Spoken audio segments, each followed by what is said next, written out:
Fact number 1 on this list will change how you think about wealth completely. Most billionaires don't live the life you're picturing, and by the end of this video, you'll understand exactly why. Stay with me, because the last fact rewrites everything. Number 10. Most billionaires today didn't inherit their fortune. Research consistently shows the vast majority of the world's billionaires are first-generation wealth, meaning they built it themselves, from scratch, within their own lifetime. Now that doesn't mean the road was easy, and it doesn't mean there weren't advantages along the way. We'll get to that later. But the idea that most of the ultra-wealthy simply inherited a pile of cash and sat on it? The data doesn't back that up. The majority of billionaires alive today created their wealth in one generation. That's actually a recent shift in history. For most of human civilization, wealth was inherited, passed down through family lines and land ownership. The fact that self-built fortunes now dominate the billionaire list says something profound about the era we're living in, for better or worse. Number 9. Sam Walton built Walmart into one of the largest companies on earth, a company that today employs over 2 million people and generates more than $600 billion in annual revenue. And the entire time he was doing it, he drove the same old pickup truck, not a Tesla, not a Rolls-Royce, a beat-up Ford F-150. He'd drive it to stores himself, talk to employees on the floor, and eat at the same diners regular people ate at. His frugality wasn't a PR stunt either.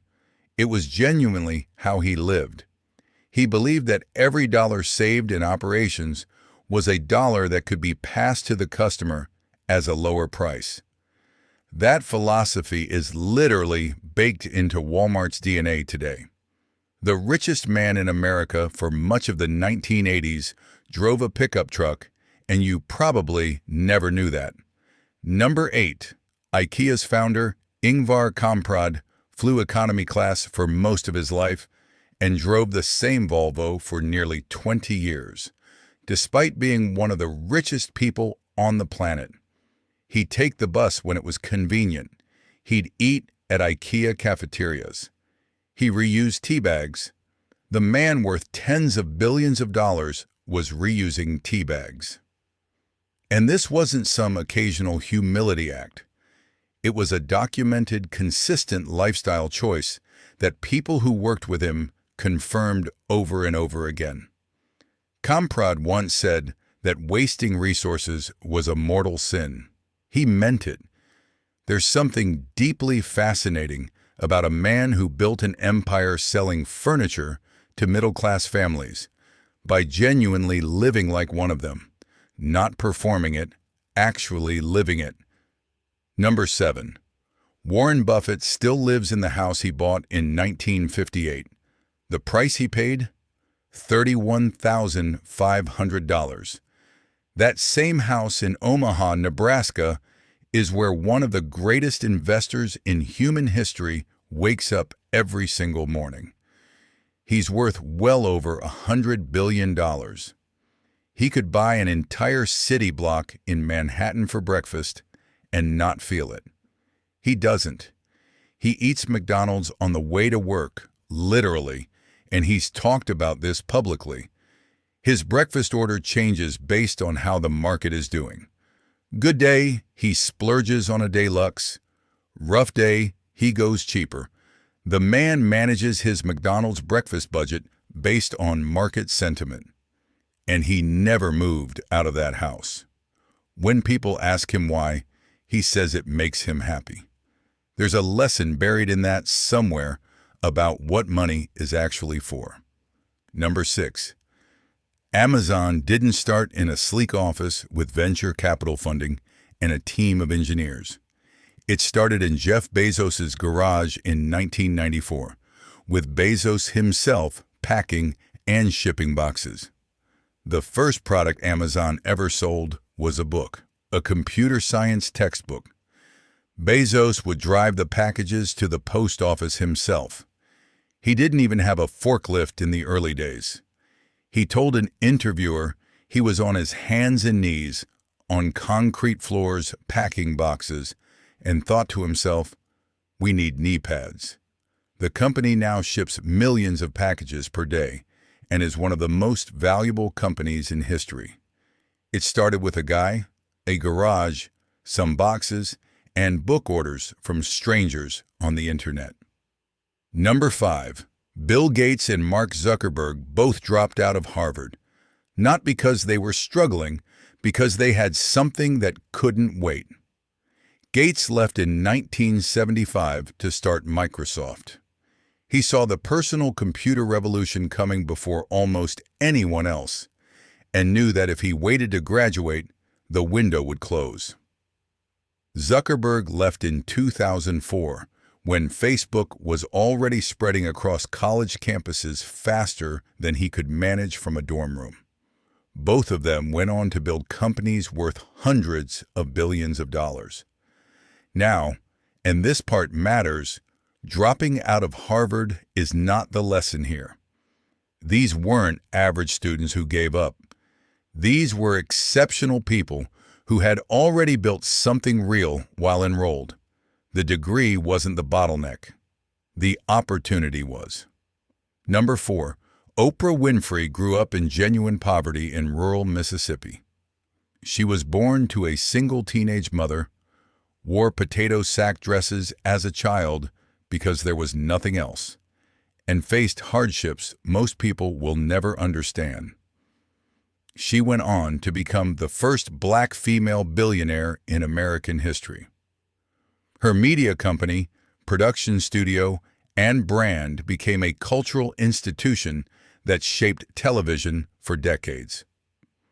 What makes Oprah's story different from most rags-to-riches narratives is that she didn't just accumulate wealth.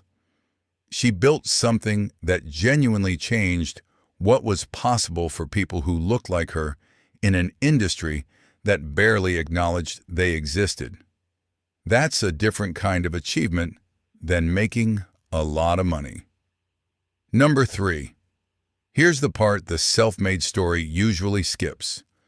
Most billionaires who call themselves self-made still started with some kind of early advantage, family money they could fall back on, a loan from relatives, an introduction to the right investor, or access to an education that most people never get.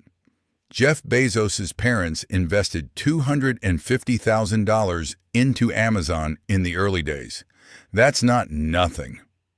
Elon Musk's family had money from an emerald mine in Zambia, a fact he's disputed, but that has been widely reported. Mark Zuckerberg had the advantage of Harvard's network when he launched Facebook.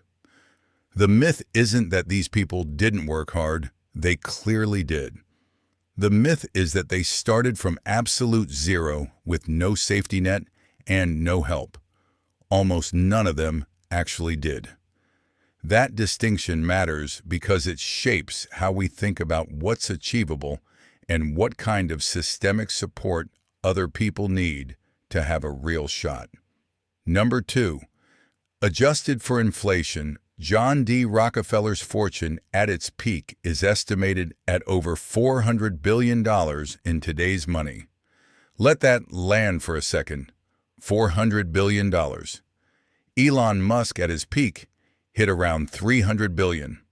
Jeff Bezos peaked around $210 billion. Rockefeller, who made his fortune in oil in the late 1800s and early 1900s, was wealthier in real terms than any living person on Earth today. He controlled Standard Oil, which at one point refined over 90% of all oil in the United States. The government eventually broke it up using antitrust laws because no single entity had ever controlled that much of a critical resource in American history. $400 billion in today's money, over 100 years ago. And number 1, at his absolute wealthiest, Rockefeller's fortune represented close to 1.5% of the entire United States economy, not his industry, the entire economy of the country. No billionaire alive today comes close to that ratio. Not Musk, not Bezos, not Gates at his peak. When you adjust not just for inflation, but for the actual size of the economy, Rockefeller was operating at a scale of wealth concentration that has never been repeated in American history. The U.S. government saw it, called it a threat to democracy, and broke his company apart. There is no billionaire today who controls that slice of the country's economic output. That's either reassuring or terrifying, depending on how you look at it. If fact number one reframed everything you thought you knew about billionaires, that's the point. Follow for the next 10 facts you didn't ask to know.